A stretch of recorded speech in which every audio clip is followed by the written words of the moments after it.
So, John, it's wonderful to see you. Yeah, it's great to see you, Karen. It's been a long time. It's been too long. I'm thrilled to have this opportunity to be in conversation with you. Yeah, me too. Me too. We go way back and a lot of what feels like really good karma. And so I'm delighted to be here with you. Thank you. And you had made the suggestion that perhaps we might begin with some sitting. Shall we do that before we begin our conversation? Yeah, I think that's probably an appropriate thing to do so that we remind ourselves not to just fall into the head, so to speak. And hopefully that will be beneficial for anybody who's kind of going to eavesdrop on our conversation. Yes. However, it winds up being used at mindfulness in America, I think. Mhm.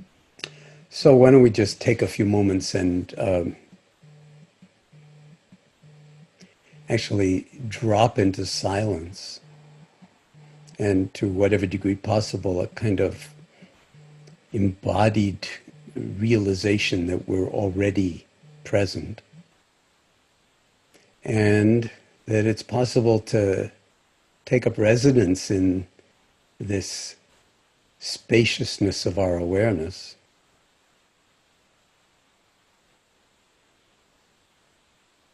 And nothing has to happen to fill the space.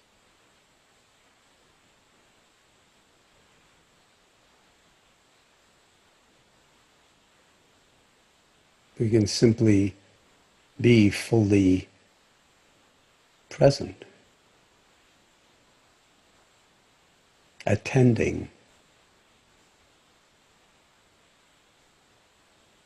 the actual unfolding of experience moment by moment, whatever that experience is, in addition to whatever you're hearing through the air waves and through the Zoom waves of what I'm speaking that is coming to you.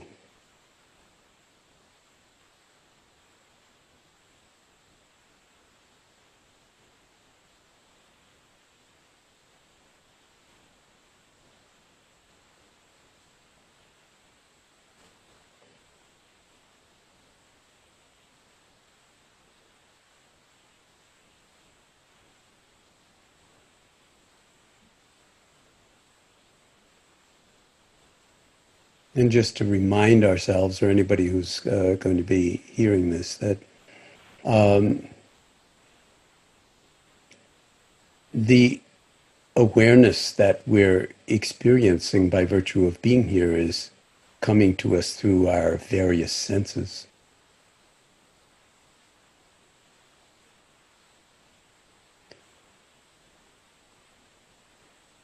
But there's also a way in which awareness doesn't have to have objects of attention.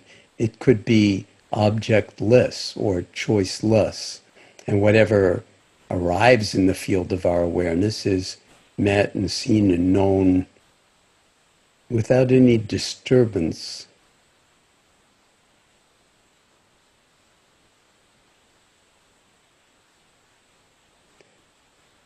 And therefore, there's an intrinsic clarity and equanimity associated with, as you put it, sitting, with just taking a moment to drop into being underneath all the waves of thought on the ocean of the mind, at the surface of the ocean of the mind.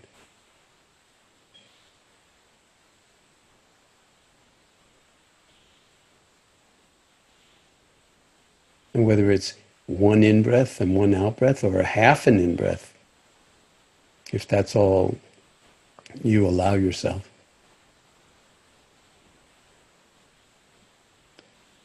Any inclination or gesture or move towards inhabiting the spaciousness of your own awareness, grounded in the body and the breath sensations in all the various sense doors, and in awareness itself. Just know that this is all available to us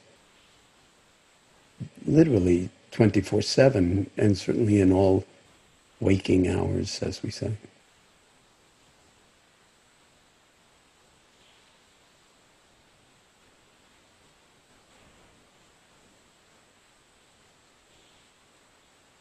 And so the essence of any kind of meditative practice is not really striving to achieve some extra special end or state, but to actually realize how extra special this moment, this state, this constellation of emergence that is our life while we have it to live, is ours, is already here.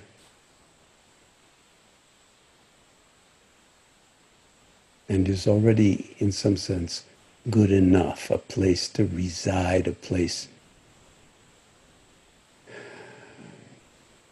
that we can inhabit, become more comfortable, and see and then act with greater clarity.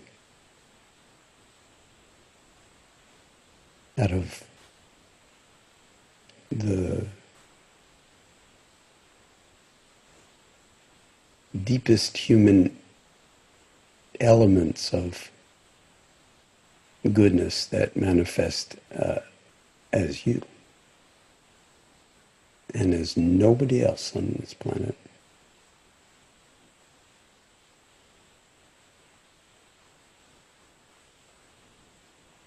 And we all have our own unique but hugely overlapping constellations of love and beauty and clarity and kindness and intrinsic well-being, independent of circumstances.